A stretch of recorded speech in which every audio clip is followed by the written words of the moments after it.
Okay, now we're going to look at an application of another right-hand rule.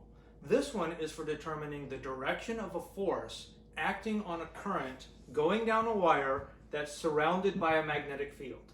It turns out that when you have moving charges passing through a magnetic field, they can experience a force. And this particular application of a right-hand rule will tell you the direction of that force. So let's imagine we have our wire again, and imagine there's a current going this way. So like all of our right-hand rules, we first start out fashioning our right hand in the shape of a karate chop with the thumb extended at a right angle.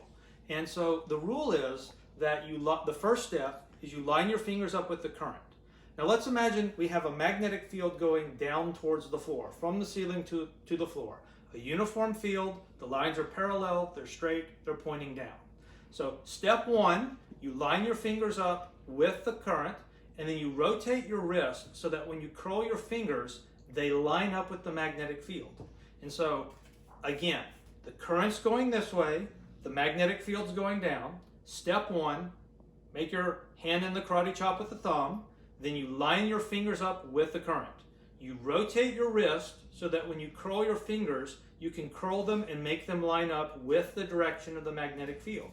When you've done that, your thumb will point in the direction of the force. So I've lined my fingers up with the current, I've rotated my wrist so that when I curl my fingers to line them up with the field, which is pointing down, my thumb is pointing towards me. So this wire will feel a force towards me.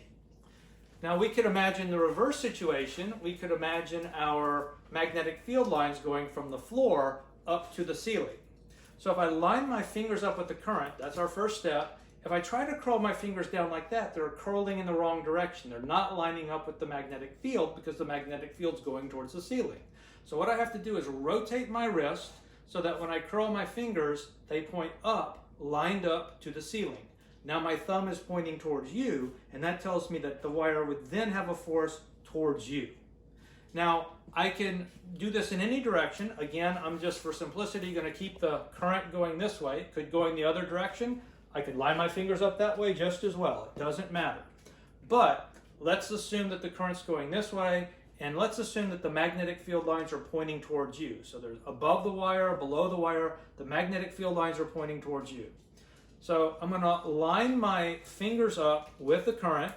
I'm going to rotate my hand so that when I curl my fingers, I can line them up with the magnetic field vector that's pointing towards you. Now my thumb is pointing down, and that tells me the direction of the force. Now notice the motion, I line my fingers up, I curl them, my thumb is always perpendicular. The direction of the current's like this, the direction of the magnetic field's like that. The current is always at a right angle. Pear, stop that. Sorry, that's our little foster dog. Okay. He's adorable. Anyway, that's the application of the right-hand rule. Thank you.